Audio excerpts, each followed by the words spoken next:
Jama'a assalamu alaikum. Sunana SP Abdullahi Haruna Kiyawa. Jami'in hulɗa da jama'a na rundunar sanan jihar Kano. Waɗannan a dai sau da kuke gani guda 10 akwai wani bawan Allah da ya kawo mana ƙorafi akan cewa an sace motarsa wanda mai kai ta bibiya tun daga jihar Kano har jihar Yobe wato ƙaramar hukumar Fataskum wanda muka kai ga nasarar ganowa motar tasa. Sannan kuma muka kama wani matashi ɗan kimanin shekaru 21 wanda shi ya saci motar. Haka zalika bayan mun kama shi da wannan motar muka ƙara samun wasu motoci a gurinsa guda 4 gaba ɗaya guda 5 kenan da kuma a dai sau guda 10 da muka fara yin bincike ya tabbatar mana da cewa gaba ɗaya motocin nan ya sato su ne wato guda 4 daga ciki daga jihar Kano ɗaya kuma daga jihar Yobe. Haka zalika a dai sauran gaba ɗaya su ma a nan jihar Kano wato ya sace su. Ya faɗi hanyoyi da dama da yake bi wato wajen satar a dai sauran tun daga jihar Kano ya kai su har jihar Yobe. Wasu daga cikin hanyoyin shine yana bin gurin da masu gadi suke. Idan masu a dai sau suka zo karɓar a dai sauran su da asubanci sai ya je shi ma kawai ya biya naira 100 ya shiga kawai ya ɗauko na mutane. Ko kuma idan an kafe a wani wuri sai ya faki ido ya sace.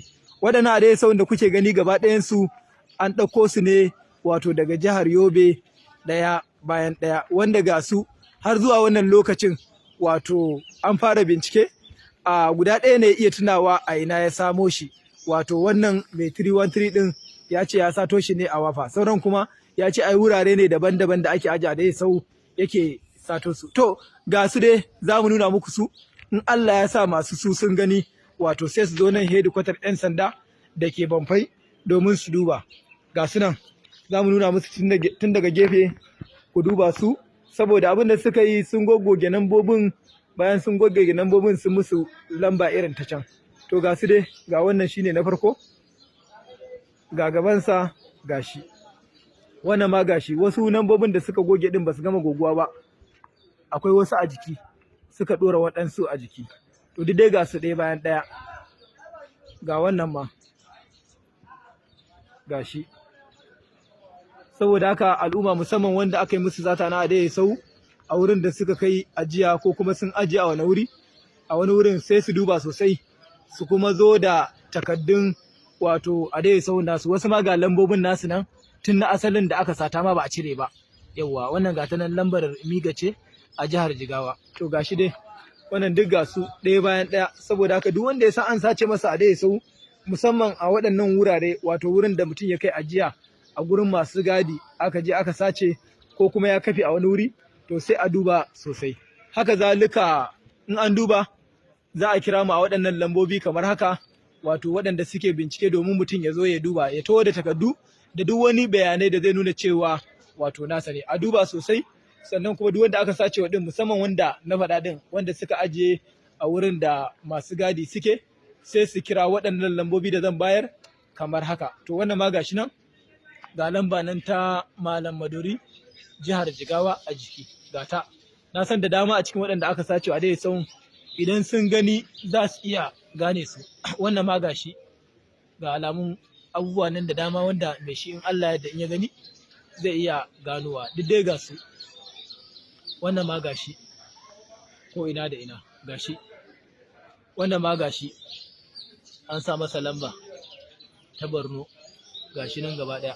To namba da za a kirawo su ne kamar haka akwai 080 67 88 55 68 zan maimaita 080 67 88 55 68 wannan ma ga lamba nan a jiki wato tsohuwar lamba ga ta ita ma ta jihar Kaduna ta dai sosai a duba sosai. Kamar yadda na faɗa da dama sun kankare lambobin da suke jiki amma idan masu sun zo insha Allah za su iya wato ganowa sai mutum ya zo da takaddun gaba ɗaya na dai sau ɗin da bayanan da kuma rahoton inda ya je kai rahoto da lokacin da aka yi masa satan da sunan police station inda ya kai rahoto domin a duba ko a kira wannan ɗaya lambar ita ma gata wato 080 71 27 11 8 zan maimaita 080 7 1